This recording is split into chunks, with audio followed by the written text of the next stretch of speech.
Oh, what a tough weekend that continues for the Philadelphia 76ers as they fall to the Boston Celtics 118-110 after leading by 26 points with just under 3 minutes to play in the third quarter.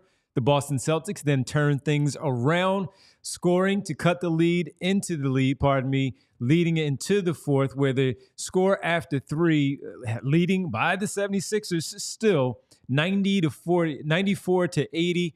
But then the Boston Celtics really turned up their defense. Their hot shooting continued, and they dropped 38 in the fourth quarter to the Sixers 16. And that clearly was not enough as the Sixers dropped their second consecutive game in heartbreaking fashion, this time to the division rival and hated for many Boston Celtics. Welcome to the PHLY Sixers Postgame Show presented by Bet365. Download the Bet365 app. Use code PHLY365 when you sign up. Whatever the moment, it's never ordinary at Bet365. Alongside Rich Hoffman, I'm Devon Givens. Bree is here. All of you in the chat ticked off. We see it already. We'll get to Colin Derrick from the arena a little bit later, our player of the game. We have a lot of good things to talk about, but that gets pushed to the back end of the show a little bit, or maybe midway through the show, just because of how this one ended. And they played a really good 2.5 quarters. You can even extend it to, again, that final 3 minutes for the Boston Celtics, where we kept saying they got to stay up above that 18 to 20 points there to keep this lead. But, just not enough, man, once again. And as well as they played, these are two games. I'm putting them together here, folks, to start things off. The Denver loss on Friday and this one here, where I didn't think it would be as close, but the Sixers played some of their most brilliant basketball of the season, and they ran out of gas once again. You credit Boston for what they did, but for the 76ers to really dictate how the game was going all evening long at that time through the third quarter, and to give up how they were playing and falling into the trap of, not necessarily a trap in a sense because Boston is that good and you are shorthanded, but you had to find a way to squeak this one out after you basically saw it happen to you on Friday. Try to find a way to get this one, and they could not, Rich, do it again for the second consecutive game. Yeah. I'm curious how everybody in the chat is feeling about this one, because on one hand, losing a 26-point lead again, the NBA, it's not like 20 years ago with a 26-point lead. Teams do cough those up sometimes with the way that teams get up threes, and the Boston Celtics get up threes faster and better than anybody. That lead is never safe, and the Sixers, but I will say, Devon, it felt like they took their foot off the gas a little bit. The defense, the zone, they kept giving up open threes. Losing a 26-point lead is never fun, is what I would say. And so I would understand if people in the chat were just frustrated because they had this game well in control for a lot of it, and they took their foot off their gas a little bit too early. On the other hand, some of the shot making from Boston down the stretch, when Jason Tatum is making contested step back jumpers, they made a lot of open ones too, which is part of the Sixers strategy. But the Celtics shooting down the stretch, man, I think at one point that the ESPN broadcast said that they had made like 15 of 21. 15 of 21 threes. It's kind of hard to deal with that, and it's on a night when Jason Tatum ends up playing 44 minutes. He basically plays the entire second half. Just feels like you don't have enough guys, right? And it's a night where you're relying on Justin Edwards. You're relying on Ricky Council in the pick and pop game, and they did a lot of good stuff. Yep. And it's just, I guess what is most frustrating for me is that this weekend, the Sixers played two relatively full-strength title contenders. Boston, definitely a title contender. Denver might be a little more fringy, although they just won it 2 years ago. So let's call them a title contender as well. They played two completely full-strength teams, and with Tyrese Maxey and with Gershon Yabusele and with this small ball, fast lineup, there was a lot of good stuff that came out of this weekend. They played really hard, played really good offense. We can point to a lot of excellent individual performances. But to come up 0-2 in that weekend with so much good basketball, it's a bit of a bummer. I think it's fair to say that you would have hoped that you would have been able to get one of those games.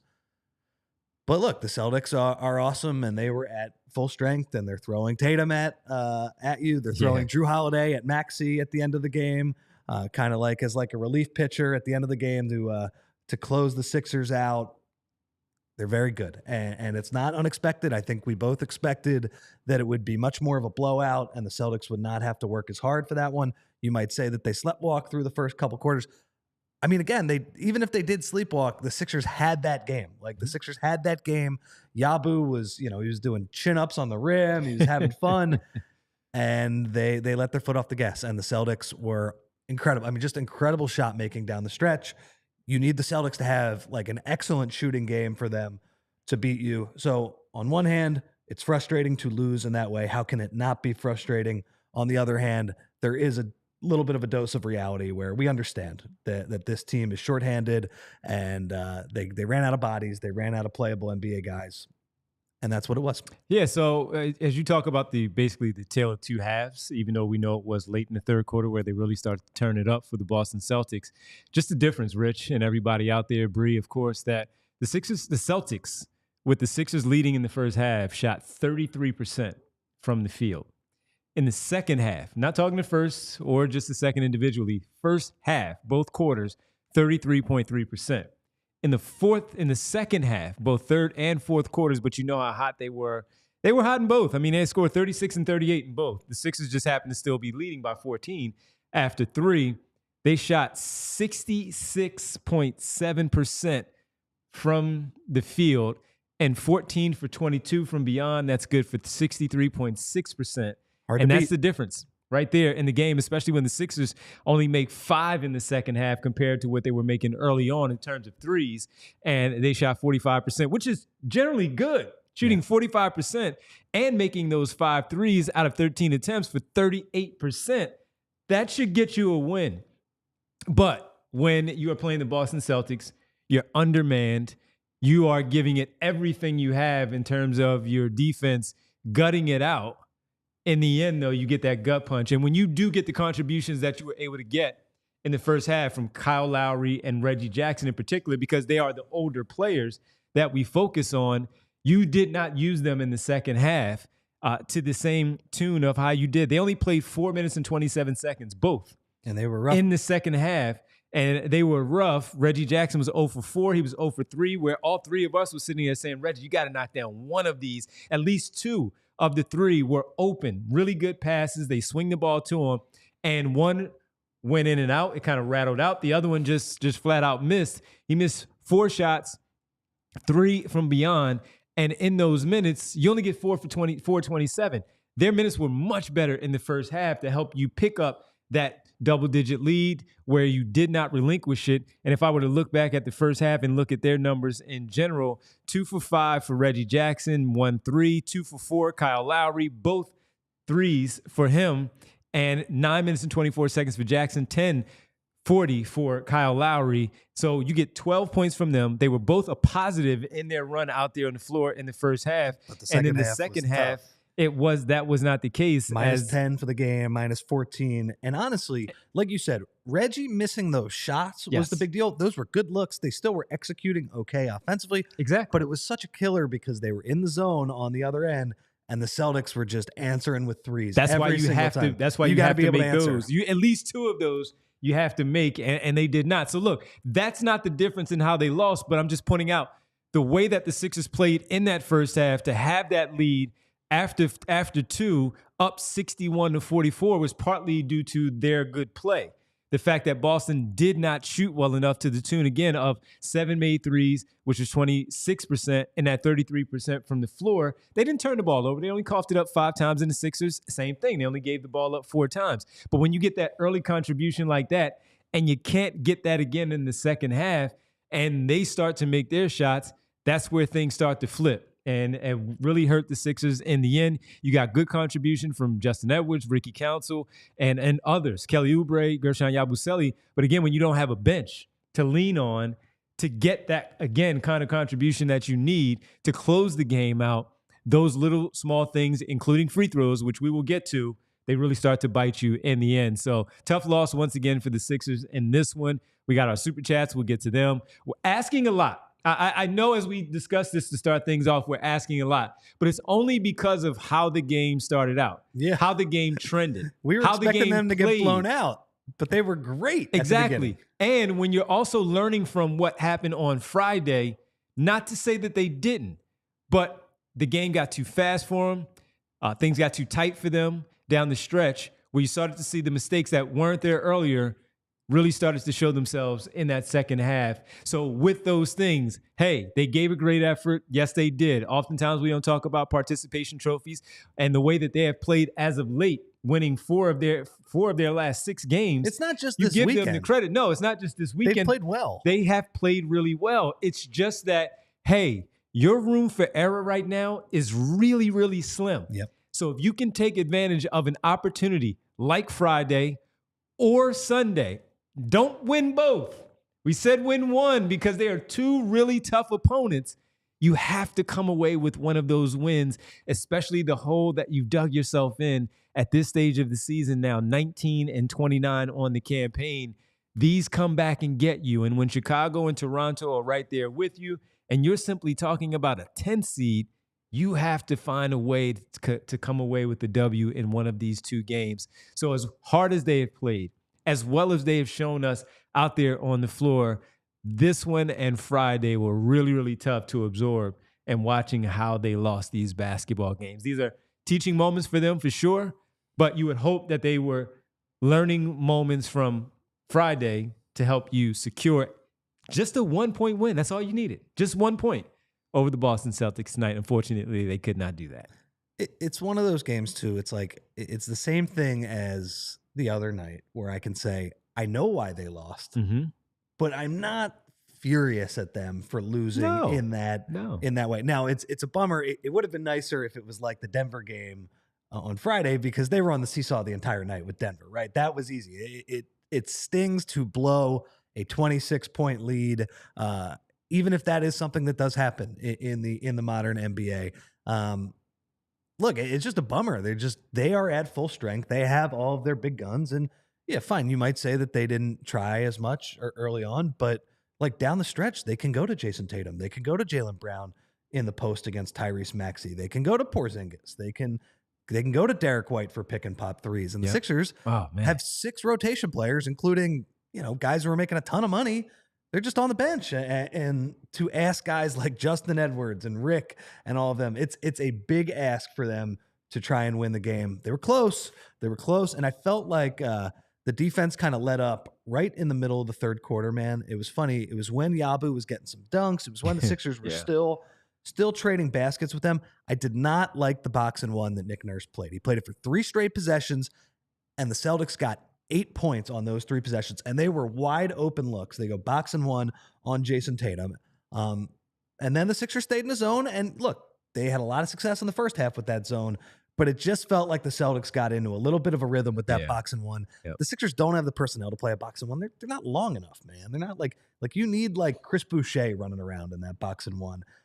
Just felt like the Celtics got a bunch of easy buckets.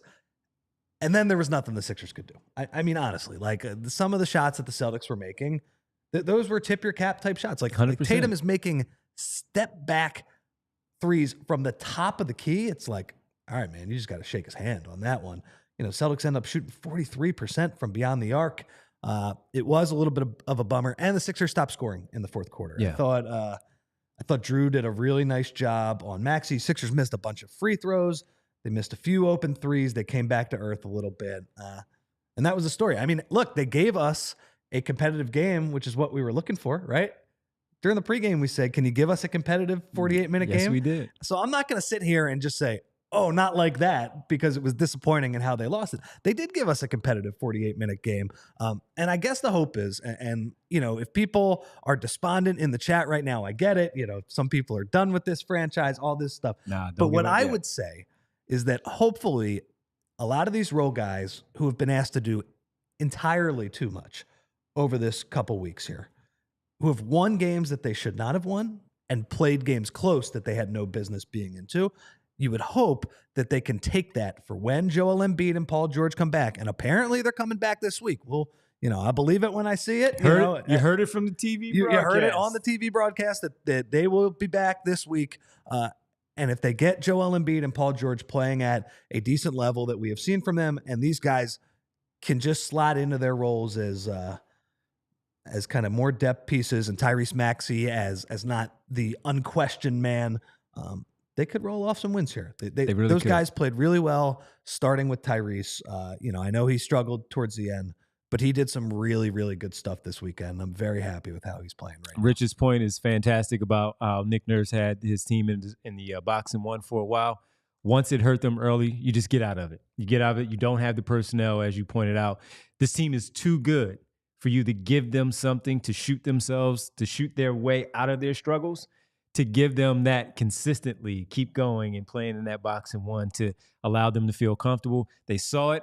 It worked. They came back down the floor. They saw it. It worked again. They came back down the floor. They saw it. It worked again. You have to adjust and get out of that, because now you have allowed yourself to give them an advantage that they have got comfortable with to shoot themselves out of that box and one, out of that particular weird defense that you wanted to throw. That team is too good. Your personnel is not strong enough to continue to run that way. You had to get out of that one a little bit sooner, just a little bit sooner. That was one frustrating thing that Nurse did. The other frustrating thing that Nurse did was he took a terrible challenge in the second quarter. And there were multiple times when in the second half it was like, man, it would be nice to have that challenge. Twice. What are you doing challenging a Kyle Lowry foul on Al Horford in the second quarter? Come on, man. That's the stuff you were doing in the first 2 months of the season. That's really important. And then Joe Mazzulla wins 2 down the stretch to help Boston run away. Yeah. That was annoying. That said, I'm not going to blame Nick Nurse because he had them playing a general style of play. They were playing fast, playing free, playing loose. I think he deserves credit for a lot of that stuff. They were organized with how the Celtics guarded Ricky for most of the game. But yeah, those were 2 annoying things, and it is what it is. It is what it is. What is another loss for the Sixers, their second consecutive after their 4-game winning streak. 2 tough losses to the Denver Nuggets, and tonight the Boston Celtics, 118-110 tonight. They fall. When we come back, we'll get to Rich's 3 takeaways. I'm sure we bled into some of those, but we'll get to the takeaways. We'll do some positives. We'll get to some positive things that we need to talk about as well. We'll tell you a little bit later about another blockbuster deal that happened tonight in the NBA. Luka Doncic and Anthony Davis kicked things off late Saturday night into Sunday morning. We got another one during the game. We'll talk about that later. The player of the game, Kyle and Derek from the arena. Sixers fall 118-110. We're discussing it right here, hanging out with you all, your super chats and chats as well, right here on the PHLY Sixers postgame show presented by Bet365. And Devon, we will start by talking about our friends at Mint Mobile.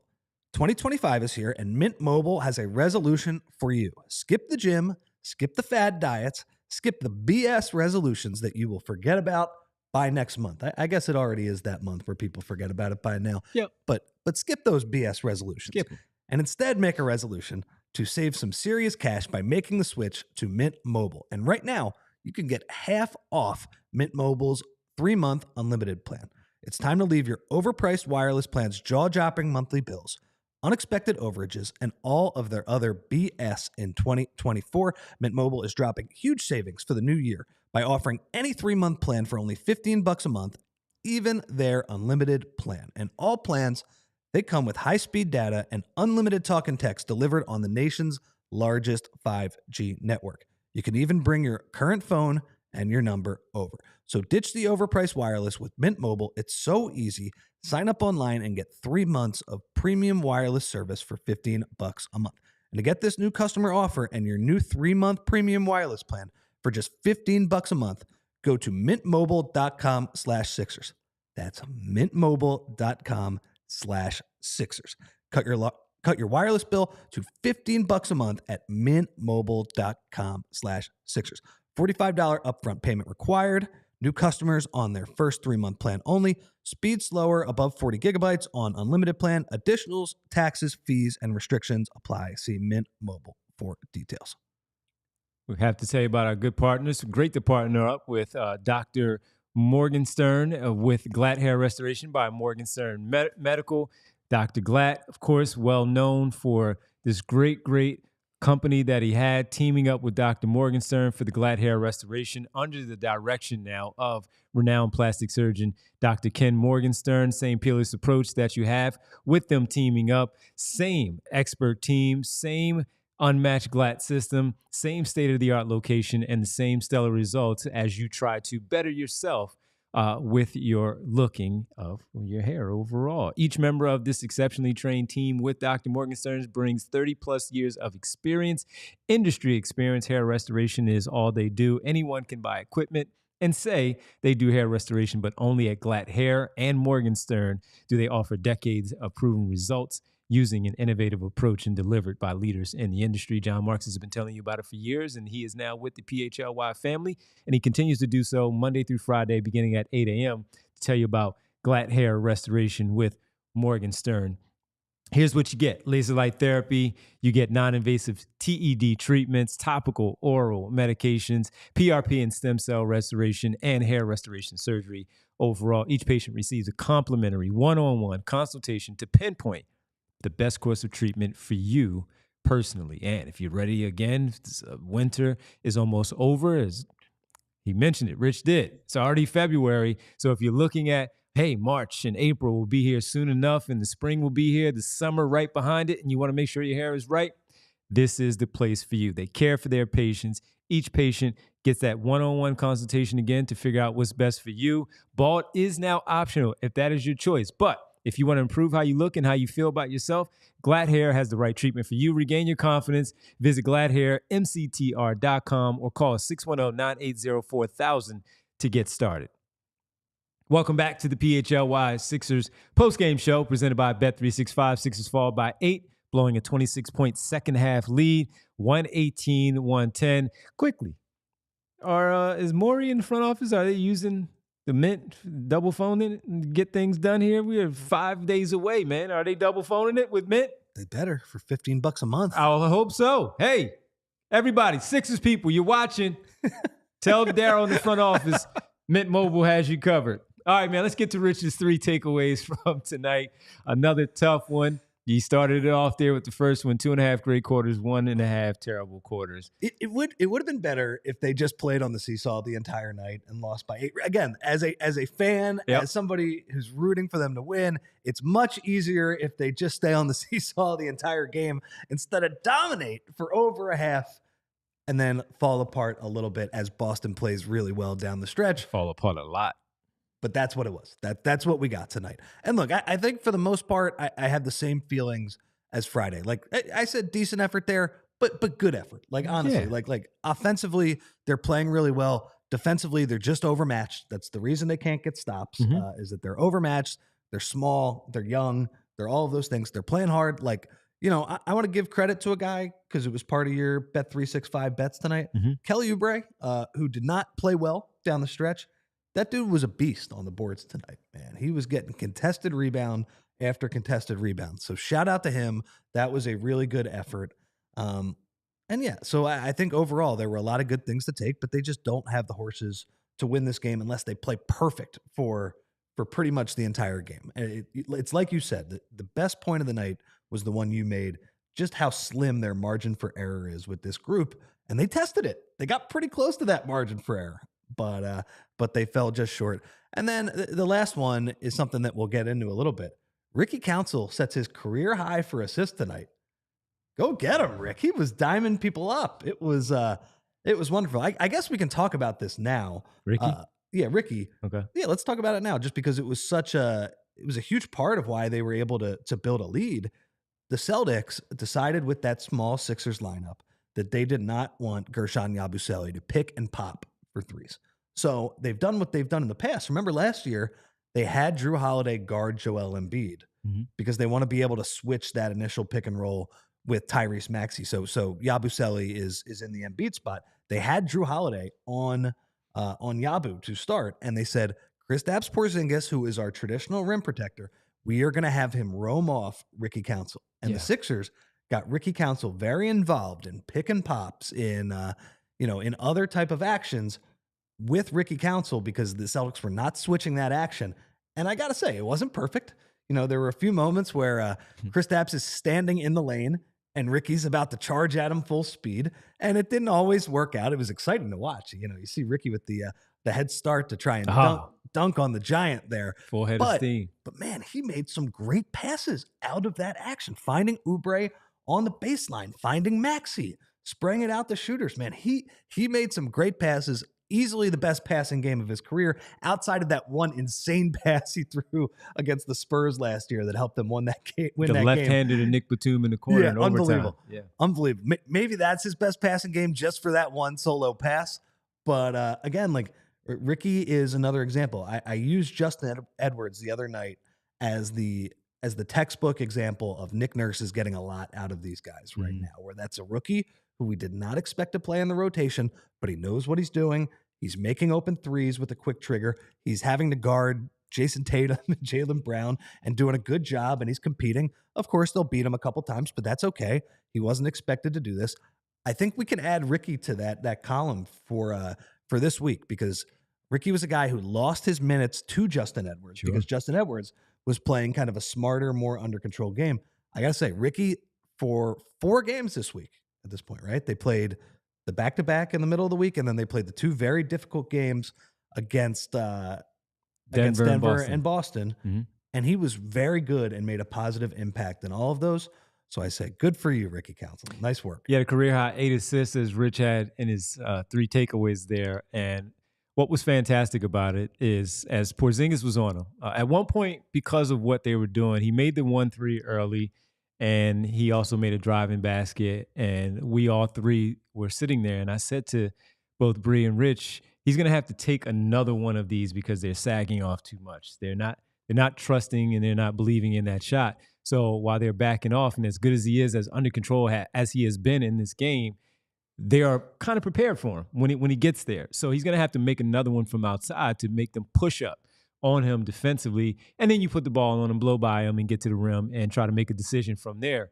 And he did that for the most part. I think outside of the passing, the one thing that I was really encouraged by was outside of the one late charge that Derek White took, he was really under control and not doing the stuff that sometimes can be an experience with Ricky, where he's just physically barreling into the defender as they set themselves up for a charge. And even on that play, as we talked about too, that's a nice play by Derek White. It's Derek White. Yeah. Like Rick saw a lane, and Derek White, who's a very good off-ball defender, slides in, gets his feet right in front of the charge circle. Even that error was not like a completely boneheaded play by Rick, but he should have seen it coming, but his heart was in the right place on that one. He made the right decision, as he did most of the night. And on that play, folks, what I said to Rich and Bree were, man, I wish he would have just Euro stepped there to his left and kind of floated it.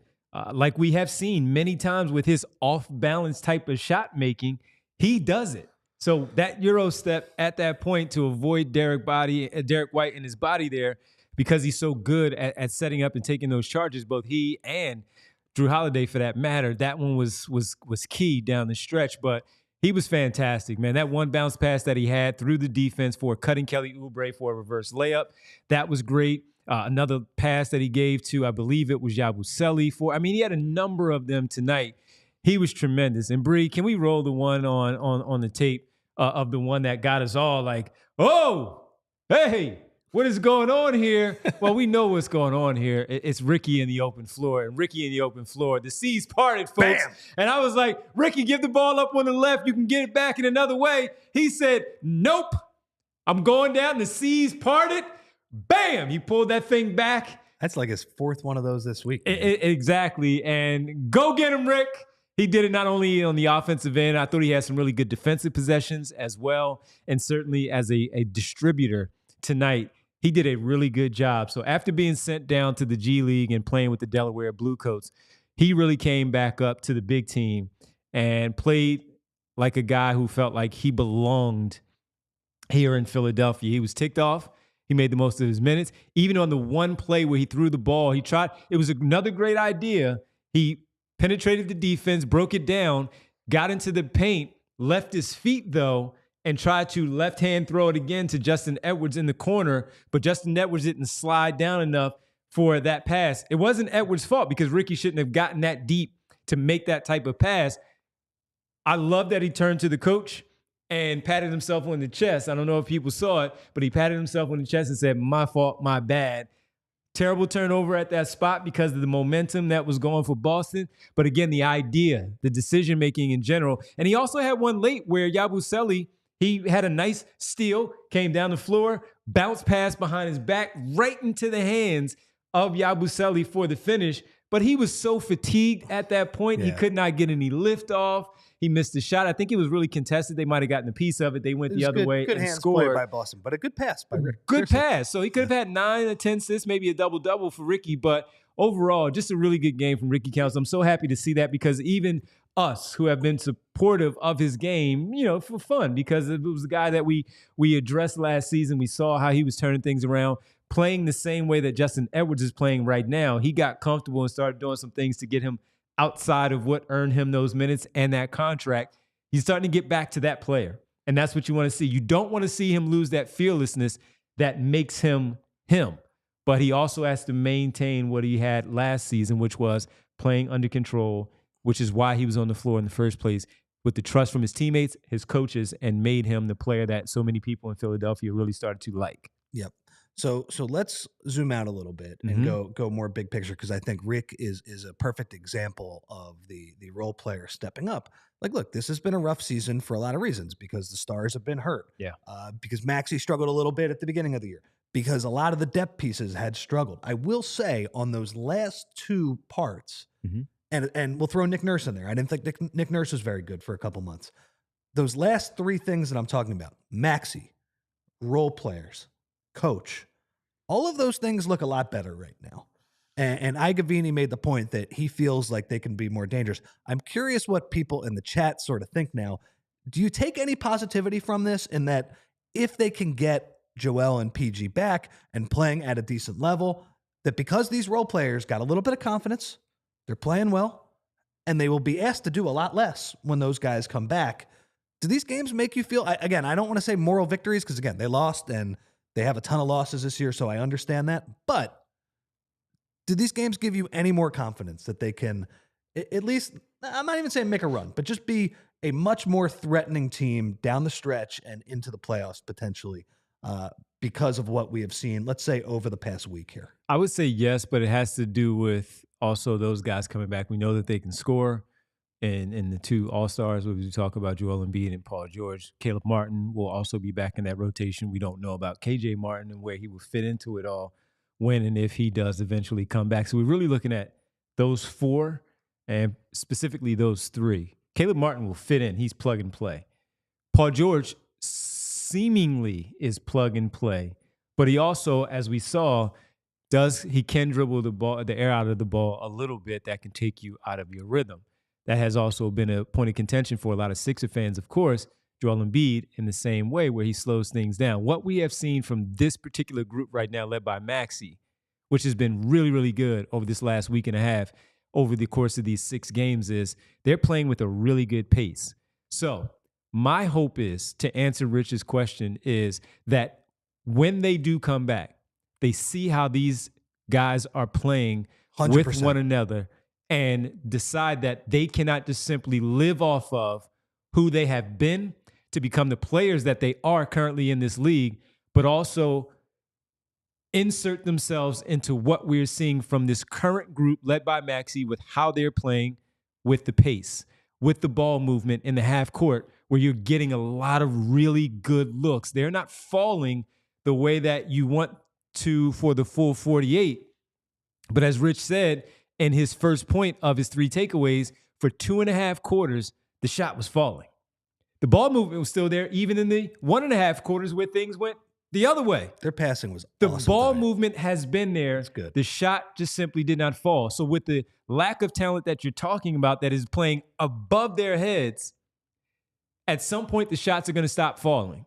When they come back, can they allow themselves, as far as their egos go, to place themselves into what is happening, where you can play 2 brands of basketball in one 48-minute stretch and find a way to come away with those W's? So to answer your question, yes, they can, if they're going to be teammates, unselfish guys, and not selfish guys, to step back into this situation. Yes, they can win the other way, but you know what? We haven't seen it. Yeah. They have not won that way. Yes, we did see it when Embiid, Maxey, and George were on the floor together, where their record was pretty darn good. Yeah. But you can also see where this works too. They have to understand while they're sitting there cheering their teammates on for what they're doing, coming back to the bench and they're coaching those young guys up. You see it. You see it's working. Make sure that you do the same thing and allow them to be that same type of player when you two come back for this basketball team, if you believe that you can make a run, pick up some W's, and find your way through that 7 to 10 range for that play-in. And that's the only way I think it works, if they allow themselves to let their teammates be themselves. Yeah. And I think if those guys come back and they're playing better ball and maybe they're knocking on the door of the top 6 or at the top of the play-in or whatever, they're in a better position that they are in now because they've won some games over the past 2 months. We could look back at these weeks and say, all right, they started to build a little bit of a foundation. And Aaron made a very good point. I actually think one of the things that have been crystallized for me is this is what the bench lineups should look like with Maxey, because Tyrese Maxey wants to play fast. Yeah. And Joel Embiid, when he is awesome. Now, I will say not 100% because, Joel, when he was at the beginning of last year, he loved bringing the ball up the floor and trying to flow into dribble handoffs. But again, he's not going to play at the same speed. And you know what I don't want from that? I don't want to disrupt your thought. Kick ahead pass, man. You don't have to bring it up all the time. Yes, you can, but if the opportunity presents itself and you have 2 guys on each wing, kick the ball ahead. Let that happen if you have a advantage as far as the floor balance goes, so you can get an opportunity to score in fast break. Yeah, and I think they have a chance to play fast. Tyrese Maxey tonight, some of the decisions that he made in transition in particular with scrambled floors in 3-on-3 situations, not even plays, because the Boston Celtics are a fast team, right? Yes, They're long and fast, and they get back in transition, and I don't have the numbers in front of me, but the Sixers are one of the worst defensive transition teams in the league. I bet you the Boston Celtics are one of the best defensive transition teams in the league, just because they're long, they track back. You have guys like Derek White and Drew Holiday who will pin your shot from behind and make those effort plays or whatever. Tyrese Maxey had a lot of what I would call difficult transition opportunities tonight. And I was blown away by some of the reads he was making, man. He was pulling up for 3 when he could have. He was like slowing down and letting the play develop and then finding guys in the corner. I mean, I just thought he was awesome. And Bree, do you have the one play that I sent over? Because this is the one that kind of made me I was out of my chair on this move on Jaylen Brown. I feel like he's doing this a couple of times every night. Thank you, Bree. This move on Jaylen Brown to get back to that left hand, scoop and score. He is doing that a lot more, man. He has been a very right-handed dominant player for most of his career. And some of the times that's when he gets in trouble, right? Because he drives into a wall on his right hand. But I think he is starting to learn. If we can play it one more time here, let this run one more time, Bree. As you can see when he starts his drive, Jaylen Brown is selling out to the right, behind the back to the left. He has the ability to score with both hands. I think he is starting to figure out how to leverage. Thank you so much for that video, Bree. I am really impressed with this guy. And I know it was a little bit tough down the stretch. I will say, you saw it at the beginning of the second half. They had Drew Holiday on him. They had Tatum on him. Those guys were denying him the ball. They had Brown on him. At half court. They were throwing him everybody on him. And they were just like, we don't care about the rest of the Sixers. Like, we're going to make his catches really tough. And could he have handled it a little bit better? Sure. But that's tough. That is a tough situation, and it's something that's not going to happen. Before that, he played basically a perfect game. Yeah. Yeah. And so that's the big reason for optimism, everybody. This kid continues to play excellent basketball. He's refound his joy. I feel like he's elevating all of these young kids and these journeymen and even the old guys off the bench. I forgot about Eric Gordon. My bad, EG. They didn't even have EG tonight, right? You know, they could have used him, right? For some of those minutes. Maybe he makes some of the threes that Reggie Jackson missed. Yep. But he's been awesome, and this has been really encouraging. And look, we have not expected them to win some of these games, but Tyrese Maxey's making it fun to watch this team every night, even if it's heartbreaking at the end of the night. Yeah, one negative, of course, of his 34, which was the team high, because of the defense that Rich is talking about that elevated from the Boston Celtics, only 2 points in the fourth quarter. That's it. 0 for 4. They did a good job. And there were 2 free throws by Tyrese Maxey. When we come back, we'll get to the player of the game. We already know who that is. And we'll talk about a little bit more of a lot of good things from this basketball game. Overall, Sixers fall 118-110. This is the PHLY Sixers Postgame Show presented by Bet365. And Bet365, hey folks, if you tuned into the pregame show, guess what we did? We hit on the prop bet that we put together, the same game parlay, because Kelly Oubre over 6.5 boards. We thought that was cake. That was too easy. And you know what he did? All he did was grab a game high 13 rebounds Kelly Oubre did. And how about the 20 plus? I went low on the 20 plus for Jason Tatum. Maybe you went a little bit higher as far as our same game parlay on Bet365. He had 35. So we hit.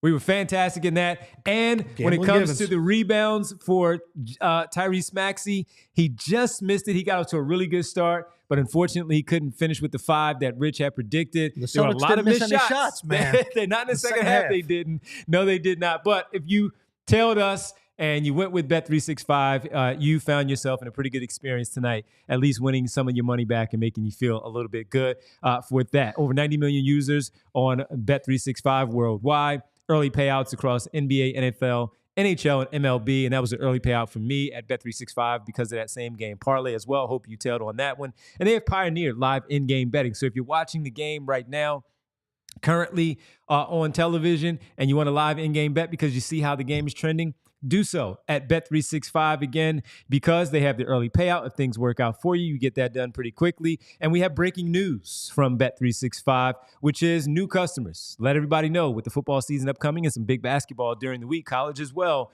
Get $150 in bonus bets when you bet $5, win or lose. Sign up. Use code PHLY365. Deposit $10 and place a $5 bet to get $150 in bonus bets if your bet wins or loses. Bonus bets can be used on the spread, totals, player props, futures, and more. We're looking at you, big game, Philadelphia, Kansas City. Whatever the moment, it's never ordinary at Bet365. Must be 21 plus and physically located in Pennsylvania. If you or someone you know has a gambling problem and wants help, call 1-800-GAMBLER. And you mentioned the big game next week, Devon. Oh, yes. So when the Eagles are hunting for a ring, you can as well with our friends at Golden Nugget Jewelers. They are located at Chestnut and 8th in downtown Philly. Golden Nugget Jewelers is a family-owned and operated business since 1987. And for the big thing, if you're getting engaged, you got to head over to Golden Nugget because they have a wide assortment of rings and wedding bands to fit anyone's style. Just go in there. They'll walk you through everything to whatever specifications you want, whatever your budget is. Golden Nugget will handle it for you, and you can receive a final cleaning and written appraisal with every engagement ring purpose. And it's not just wedding jewelry, Devon. You can get watches, diamond necklaces, diamond bracelets. I like a good watch too. Derek's the biggest watch guy of all of us, so he should probably head to Golden Nugget now that I think about it. Earrings and plenty more. Again, not just engagement rings. You deserve an expert and the best price at Golden Nugget Jewelers, where Philly gets engaged. Head on over to goldennuggetjewelers.com to learn more. Yeah. I think we deserve some nice jewelry. Somebody can get us some jewelry.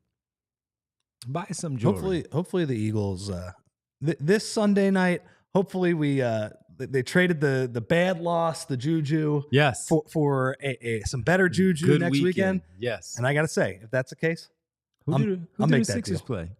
Huh? Is it Milwaukee? They're playing Milwaukee next at 2 Sunday. o'clock. Yeah. All right. I'm just saying though. We're ignoring, even though we'll be here to do the show, we're ignoring that one. I'm just saying. Let's get the W. I'd make that deal.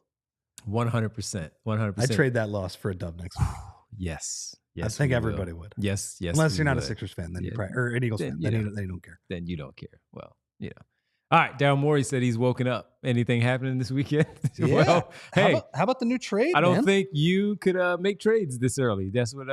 Didn't think Daryl Morey saying that in the chat. Not the Daryl Morey, but the Daryl Morey in the chat there saying didn't think make trades. All right, can you run down that trade for us? The Sacramento trade. We talked about a trade Chicago on the pregame show.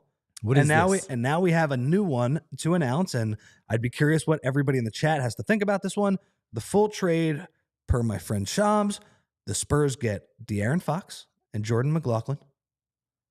The Kings get Zach LaVine, Sidi Sissoko, 3 first-round picks and 3 second-round picks. And the Bulls get Zach Collins, Ray Jones, Kevin Huerter, and their own 2025 pick from the Spurs. Hey, is Zach Collins? Zach Collins, yeah. Huh. Okay. That's not a good contract. Yeah. So I haven't seen the specifications on that Spurs pick.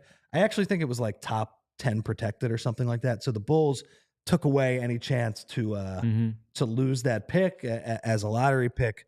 To me, it seems like I kind of like that for Sacramento, man. My only question is, you've seen the DeMar DeRozan and true. Zach LaVine experience already. Wasn't great.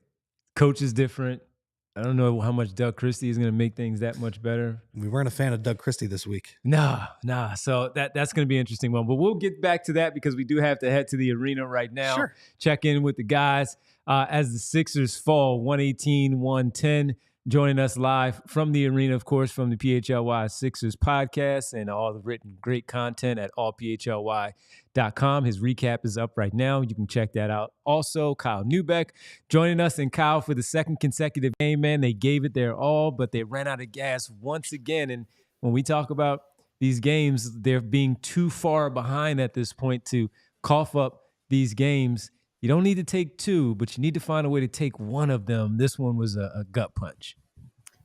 Yeah, I think preferably you take the one where you're leading by 26 points and are pretty comfortably cruising to, or should have been cruising toward a victory. So I'm curious what you guys thought about the exact cause of death for that game, because I think it's a couple main things. One, obviously, they just could not stop those guys to save their lives for about a quarter and a half of that game, probably even longer than that. They were just making shots prior to.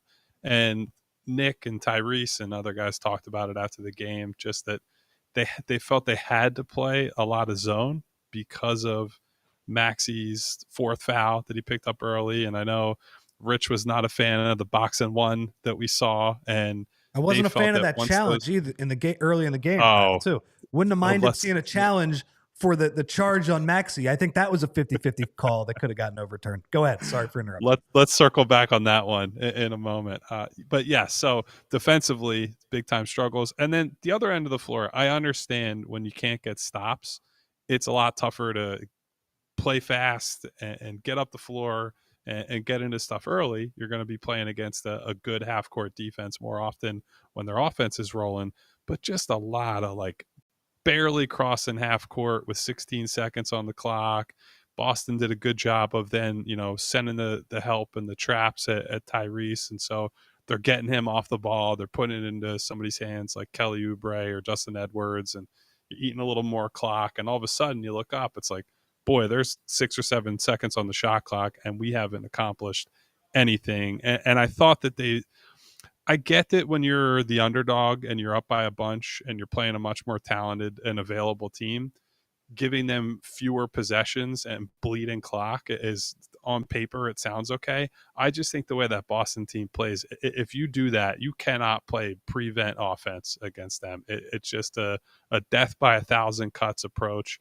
And then you get to the fourth quarter, Tatum goes on a heater, and that's all she wrote. I'm with you. I actually think the biggest culprit was the defense. And some of that is Boston. I mean, their shot making was unbelievable. Now, they got a lot of open shots, but, a couple of those Tatum shots, nothing you can do about that. I guess, Kyle, where do you stand on this one? Because, the other night they lose a pretty similar game. They lose a close game against a kind of a title contender in Denver. Definitely a title contender in Boston. It's a close game. But like you said, this one was different. They were up 26 points in this one. And that one, they were on the seesaw the whole time. So where do you stand on this one? Is this one more disappointing than that one just because they had this big lead? Or do you see kind of a lot of similarities between the two games?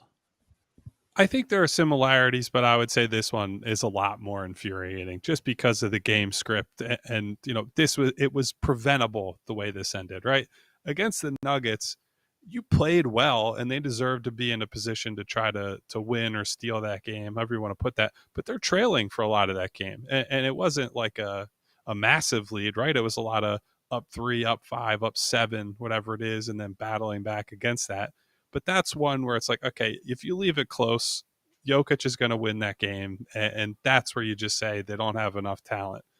they didn't have enough talent out there tonight, but that group got them a 26-point lead. And with just pretty basic execution out there, I just don't see how you end up losing that game. So I think this one is a lot more disappointing, even if the broader point is correct, Rich, that those are two teams that, on balance, you shouldn't expect to beat. It's just when you have them, you got to seize the moment. It's not a season where you can afford to be giving away games where you're up by 26. Yeah, and with that 26, there was a 13-2 run by Boston to close out that frame and cut it to 14. We were sitting back here saying, man, you got to keep it between 18 and 20 to give yourself a chance here in the fourth quarter, because you knew Maxey was sitting for a minute. And with that, with his struggles in the fourth quarter, what did you make of how things were going? Of course, the defense really dictated a lot of how Maxey could really get off, because he was finding ways to carve them up.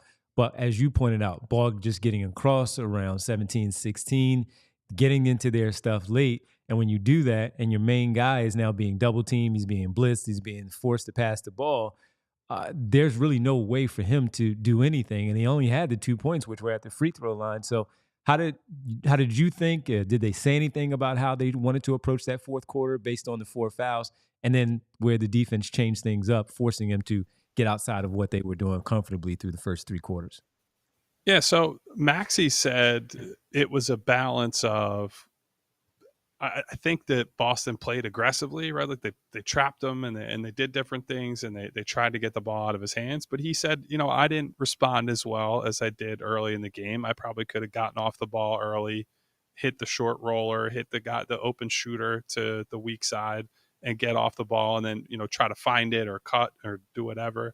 And so he took responsibility for that. He also said he didn't think their spacing was great, and that they didn't react well all over the floor to how Boston's coverages were coming. And so I think some of that is frankly probably just, as hard as I think these guys are playing right now, these are a bunch of guys who frankly probably just wouldn't be playing at all if not for all these injuries. And so you get in a tight situation. Some of them it's deer in the headlights type of look, and you're going to start misfiring on passes or missing a rotation or missing on this. And so I don't know that there's any one particular thing, but I think the main thing is, as undermanned as they are right now, if you're effective with your traps against Tyrese, there's really no way we can have an expectation like somebody else is going to go create something from nothing, right? Like most of the time, if there's anybody who could do that, it'd be Kelly Oubre. And Kelly didn't have a good game tonight. He had an inefficient, pretty turnover-heavy game, or turnover-heavy game late in the game anyway. And if he doesn't step up as that secondary option, it's going to be tough if Maxey gets walled off like that.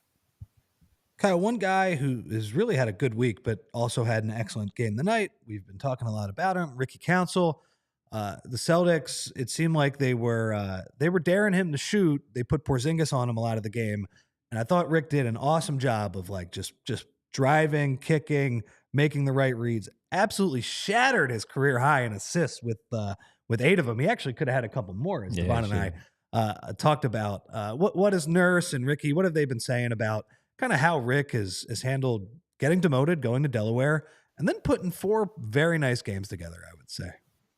Yeah, I think the praise for how he handled the G League assignment has been pretty consistent, right? That he went down there and he focused on playing the right way rather than just, NBA guy goes to the G League, could go down there and drop 35, 40 points pretty easily and not have to think too much about it. But I said and thought during that game, that's the most disciplined and the best decision-making game I think I've ever seen Ricky play on offense.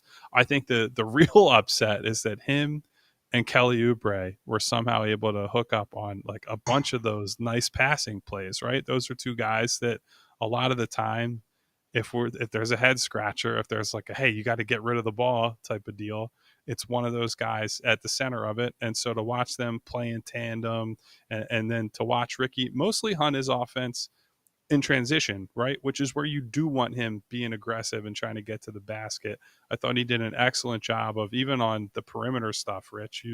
We know he likes to take some of those super deep catch and shoot threes, the Eric Gordon threes, and he is not an Eric Gordon shooter.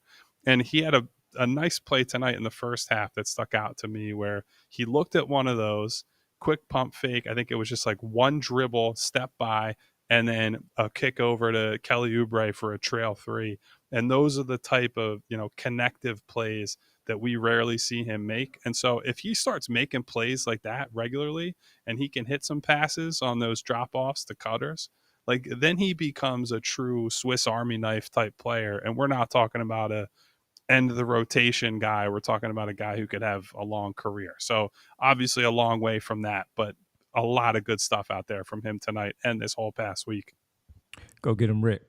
We were having a conversation back here, Kyle, about the stars on the bench, and even Caleb Martin, Eric Gordon, KJ Martin, should they come back soon based on your reporting and some of the television stuff that we heard during the game, that maybe sooner rather than later next week, with one or two of those guys, if not all of them.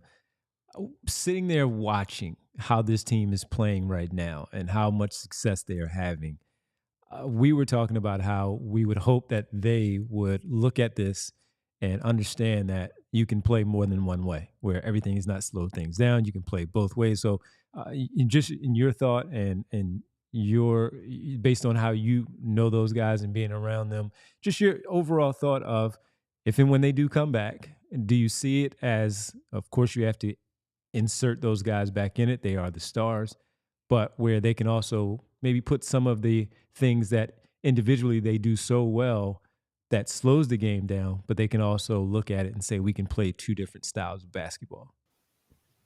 Yeah, look, I think some of it will be, especially as it pertains to Joel and Paul, and mainly Joel, if he comes back, is seeing what they're doing and becoming part of that, rather than like, hey, we're resetting and we're going back to ground zero and we're playing the way we've always played. And it's, the world revolves around Embiid. Like, of course you want to tap into his talent. Of course you want to say like, hey, we're going to get you your design looks. We're going to get you the ball at your favorite spots, but also you're here to help Tyrese and you're here to help other guys and you're here to help whatever is going to help this team win games and get to the level that people were hoping they could get to. That's got to be the goal. And I do think that these are all these guys that are out right now. They are players who first and foremost care about winning, care about the team's success. And in Joel's case specifically, he has an outstanding relationship with Tyrese Maxey. And I would bet you that he is the biggest cheerleader they have for him during this stretch. It is, though, going to be about like, how do you acclimate? How do you help Tyrese continue this? Like, this is full stop the best stretch of basketball Tyrese Maxey has ever played.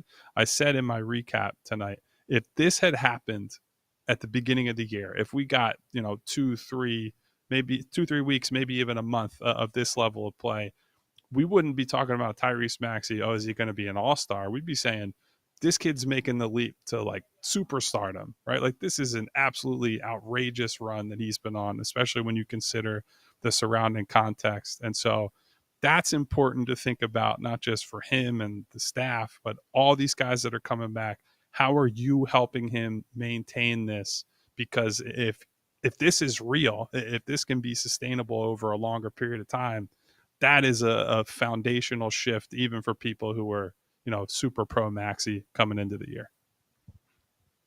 I feel like he's completely won me over with this stretch of play. Like, I think Joel and PG, they got to do everything in their power to, blend in and help him continue to kill at this level, because he's earned it. He's been put in an awful situation really all year. And over the past few weeks, he has like completely exceeded any reasonable expectations. So He's been awesome. Yep. He absolutely has been. All right, Kyle, we thank you, man, for hanging out with us tonight. Make sure everybody go read at allphly.com the recap. If you have not signed up to become a diehard member, please do so. And you get all the great coverage from the Sixers. Rich with his daily newsletter, the Phillies, the Flyers, they played tonight as well. And certainly with this run that the Philadelphia Eagles are on right now, you want to read everything from Zach, Bo, Fran, Les Bo, and everybody that is there. You want to read it all PHLY.com. Kyle, we'll see you on Tuesday, man. We're off on a Monday. Man. Crazy stuff. I will say one more thing before we get out of here. Obviously, we don't have time to get into the big trades that have been going on. I know you guys have covered that. We wanted to ask you about detail. Yep. But one quick one, Gershon was at the podium after the game, was getting asked about some trade deadline stuff and referring to the Luka trade. He said something to the effect of, well, I don't know if you guys saw that trade last night, but if that can happen, anybody can get traded, was basically the sentiment. So he's preparing for anything, but I'm sure we all probably agree. The overwhelming sentiment, unless they get bowled over by whatever somebody's offering, you got to keep Yabu at basically all costs. One of those plays, man, we looked at each other. I said to Rich, you can't trade him. You just can't let go of that. Can't do it. You can't do it. Can't do it. Was it the one where he was looking down at his hand, or the one where he's going like this? Yeah, it might have been the hand look. It might have been the hand look. Kyle, have a good rest of your night, man. Be safe getting home. We'll see you on Tuesday. You too, fellas. See you Tuesday. Right. See you, man. Appreciate it. Kyle Neubeck, Derek Bodner also there joining us from the arena. And yeah, man, it's just tough one. It's a tough one. You know, Devon, we're over an hour into this podcast, and we really didn't talk about Yabu, and there really isn't anything different to say than what we've already been saying. But I mean, that guy's just a joy to watch every night. He's unbelievable how much fun he is. That dude is a competitor, man. Unbelievable. He's just, again, part of it is Maxey rediscovered his joy, which Jimmy has not refound his joy.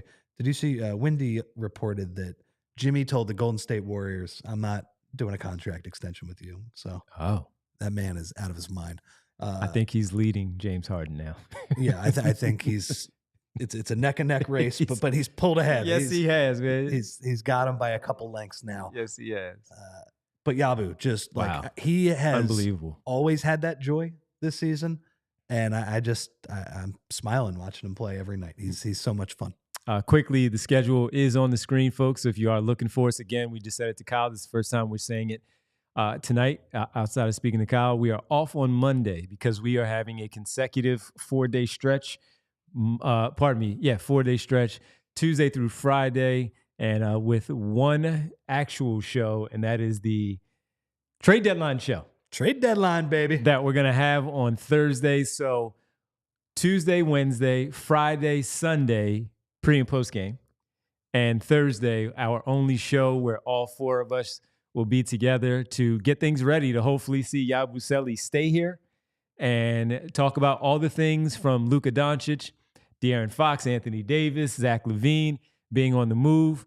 We will all be here on Thursday for the NBA trade deadline to see what the Sixers do or don't do and what the teams surrounding will also do here at the trade deadline. So again, off Monday with you Tuesday through Friday, back on Sunday. So a lot of Sixers conversation here on the PHLY Sixers podcast. Absolutely. And 3 of those games, if you look at the schedule, they have 6 games left until the All-Star break. It's going to get a little bit easier. This has been a tough stretch, but you got Dallas, and if anybody watched Dallas play today, I don't know if AD will be back for that one. He better be, because the Sixers will be favorites in that game if he is not playing. Then you get Miami on the second night of a back-to-back. That is a winnable basketball game. Yes, it is. And also it would be very important in terms of playoff positioning because that's a team that you're trying to reel in from behind here. Then you're at Detroit, another one of those teams, Devon, another one. Gotta play a big game against Tobias Harris on Friday night. 12. Toronto, Brooklyn, and then there's a Milwaukee game in there as well. There's some winnable games before the All-Star break here. Yeah, there really are. And look, we did want to show the proper love to Yabusele, so we'll get to him in a second. First, our player of the game, no surprise, Tyrese Maxey, 34 points, 5 for 8 from beyond. 11 for 11 from the free throw line. He thought he should have gotten there at least 2 more times. I'm not going to say he complained a lot, but there were a few where we were like, that was kind of close. He probably should have gotten a call on that one. 6 assists as well. 11 free throws, man. That's great. That is. Again, he's just showing that high volume of getting to the free throw line, the contact, being aggressive, getting there, and he's earning it. And he's making them, unlike Kelly Oubre, who missed 4 free throws tonight, unfortunately, for the Sixers. No. That would have helped out how this game would have played out towards the end. So Tyrese Maxey, once again, our player of the game. Our player of the game is always, Rich, brought to you by no one. Damn it. All right, Gershon Yabusele. Bree, let's just show some of the stuff that we have here because we might as well end on a good note, Rich, here with some of the quick run through of the Yabusele things that we sent to Bree. Start off with whatever one you want, Bree, because he had a few. And this was this one right there. The pounding of the chest, man.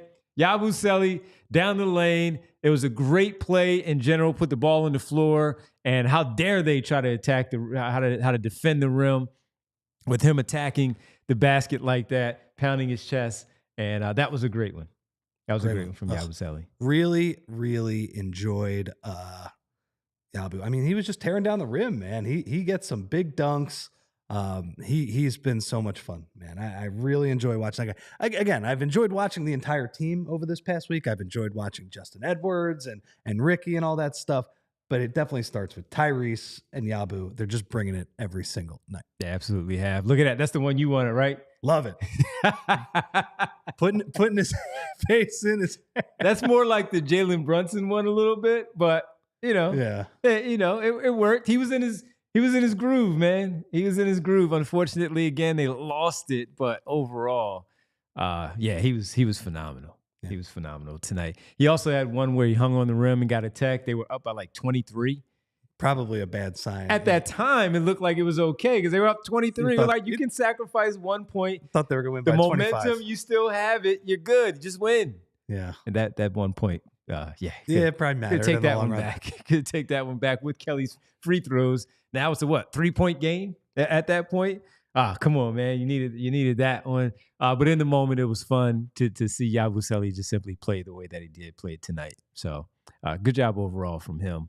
Good job from Ricky. Justin Edwards just continues to impress us he looks like a pro. At this point, every night. He just looks like a pro. Right? I don't know where he fits in. Ready to shoot it, guarding, I don't cutting. know. I'll ask you this. And then I want to see him play with Joel Embiid. So do I. I'll ask you this, though, as we get ready to get out of here, get ready for the roll call. I just ask you this in the super chats as well. Thank you, Bree. Do you want to see anything happen, or do you want to just see this team healthy? I think we'll get to everything, nuts and bolts, of course, once we get to Thursday. But just in general, how do you feel today? I think, honestly, and this is going to be bad, this is going to be boring, I'm going to get booed by the whole chat right now. I honestly think there is a scenario where their best move is just to stand pat. I agree. I think I agree with you today. Yeah. Yeah. Well, especially because they're getting better play from their depth pieces as well. Maybe the big move comes next summer when more teams are willing to make trades. I think it's always easier to make trades in the off season versus the regular season. But again, they're so far behind in the standings.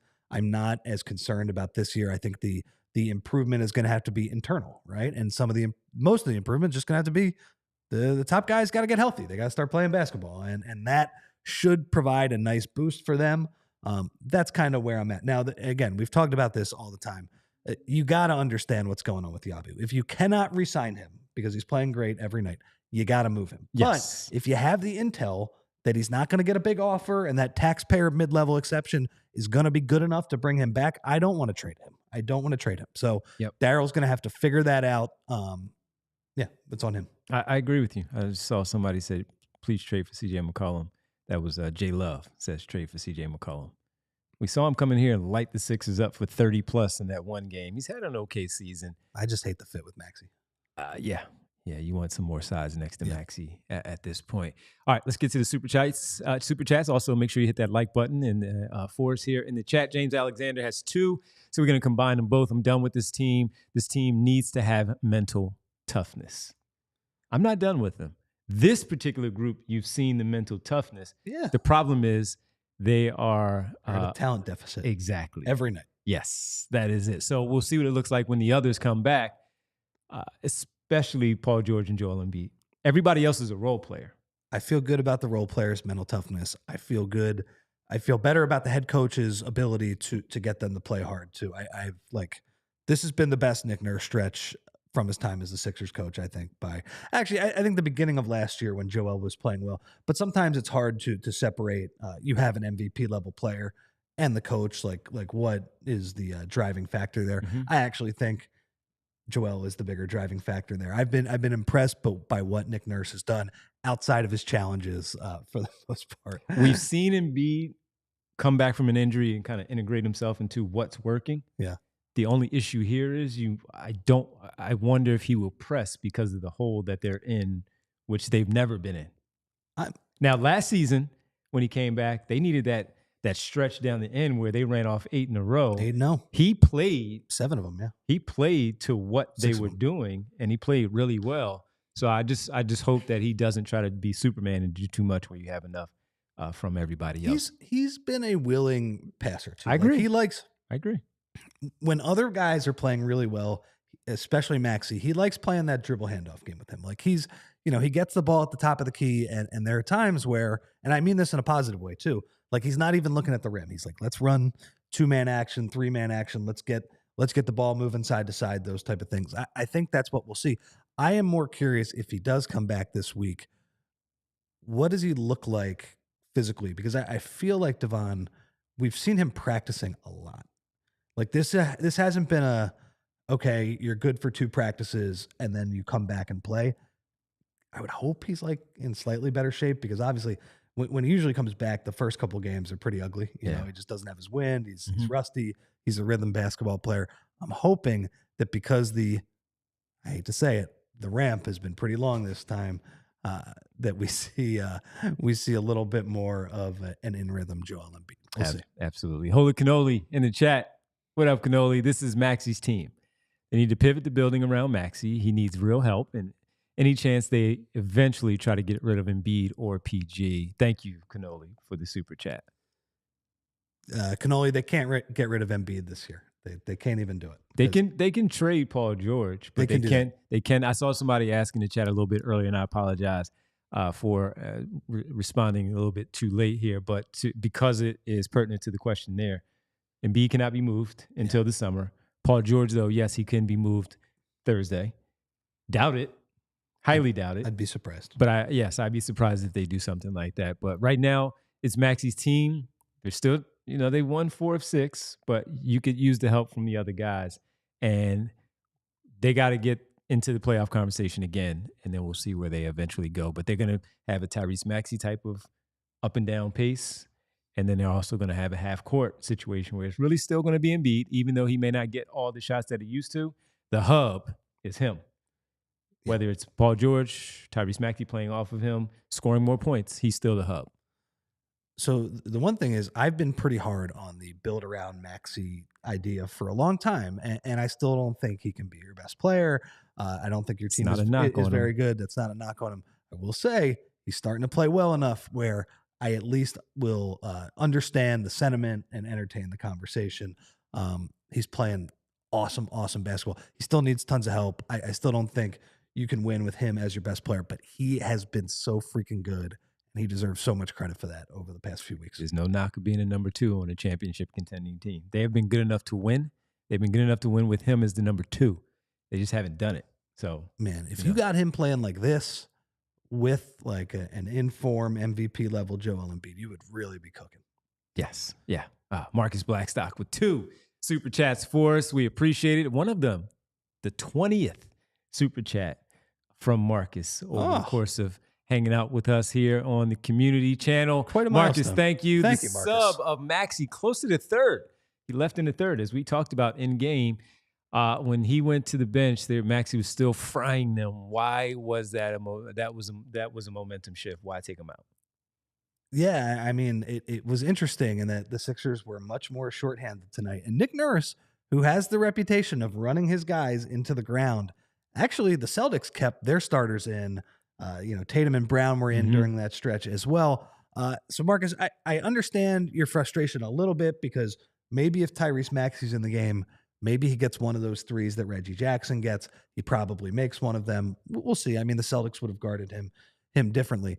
I will say that stretch was definitely a killer, but it felt like it was mostly on the defensive end. That zone defense was getting absolutely shredded by Boston. They were making threes.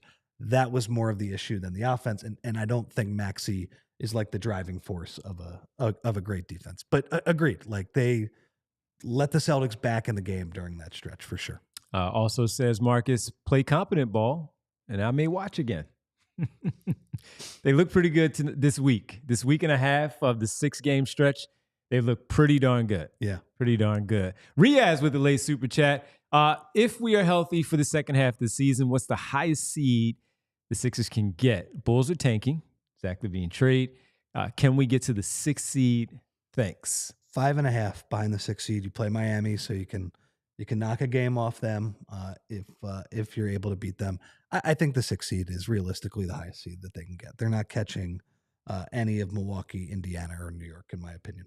Okay, so maybe if there's an injury, maybe if somebody gets hurt, but I think realistically the best possible outcome would be the 6 seed. 16, 22, 23. I'm trying to look at 26, 29, 30. So in the second half of the season, which is after the All-Star break, they have 30 games left. Yeah. 30 games left. If Embiid and George are playing a decent amount of those games, I think you can catch some of those teams in front of you. Yeah, and maybe they end up in the 7 or the 8 spot, but I think the 6 is probably the highest place that they can shoot. Yeah, and right now their record is 19-29, so 48 games in the books for them. 30 after the All-Star break. That's doable. Well, they have an easy schedule too. That's doable. They have the third easiest schedule according to winning percentage in the entire league. So it's doable. There's some easy games on there. Look at this. Pump. Oh, we pump. I haven't seen pump me up in a while, man. What's going on, B Pump? So, fellas.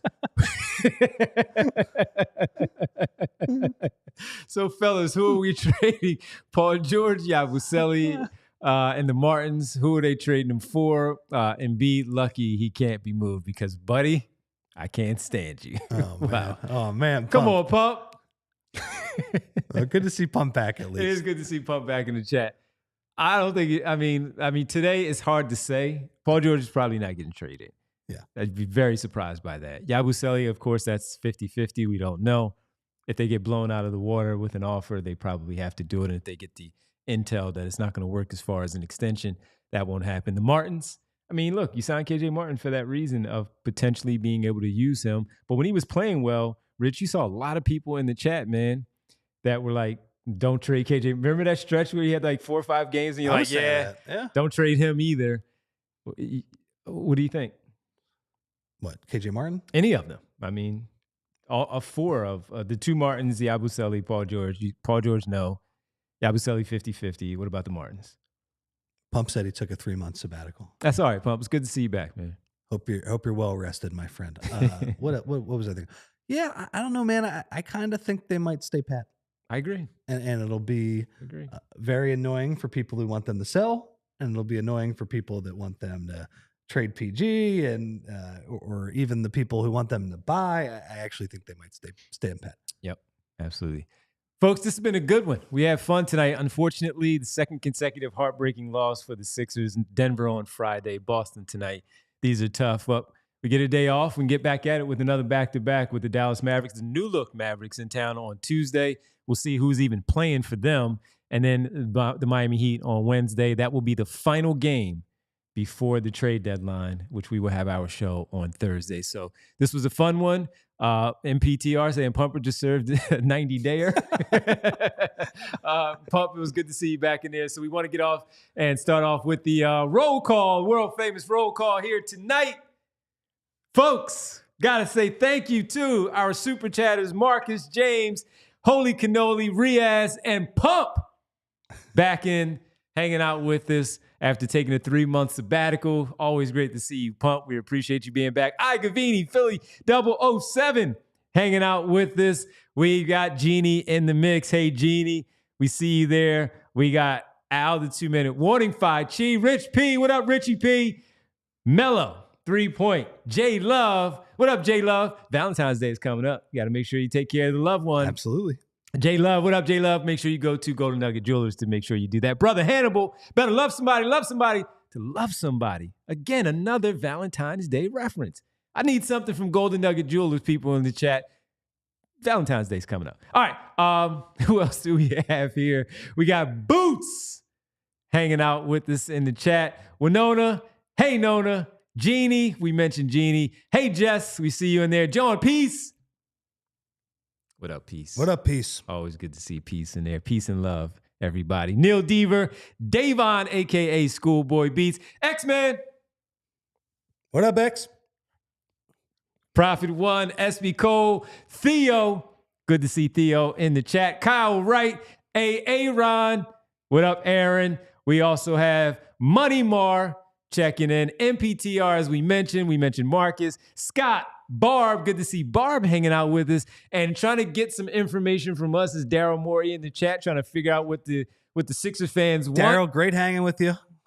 Yes. Big supporter of the show. We appreciate it. Daryl, 2 phones, man. Mint Mobile. Mint Mobile, baby. Go get it done. $15 a month. Ike O, also with us in there. Alita, Vic, Tom Jackson in there. And all of you, we thank everybody. Pump with another super chat. Pump at the buzzer. Oh, crawling on my hands and knees to the To the Virgin of Guadalupe because the Sixers hurt me. Pump back with authority. Firing. All right, everybody, we thank you. Make sure you go like and subscribe to the show. Hit the bell icon to get the alert that it is, in fact, showtime. You know what time it is. It is showtime for us and you. Thank you to super producer Bree with the production excellence. As always, thank you to Kyle from the arena, Derek as well. We'll go read their stories at allphly.com. Read Rich's newsletter tomorrow morning and every day this week because it's going to be a big one. Big week. Big one, baby. Big week. Big game. Rich, always fun, man. Hanging out with you. We'll be back on Tuesday. Always fun hanging out with you and everybody in the chat. Yes, indeed. And have a good rest of your night, everybody. It's an early one, in a sense. Enjoy your Monday. We'll see you on Tuesday, 7 o'clock start time. So a 6:30 show for us. We'll be back. Don't forget, Valentine's Day. I just put it out there. Everybody go buy me something for Valentine's Day in the chat. All of us as well. Mm-hmm. Chocolate. Everybody have a good one. We'll talk to you on Tuesday. Good night. We all silly like the mayor.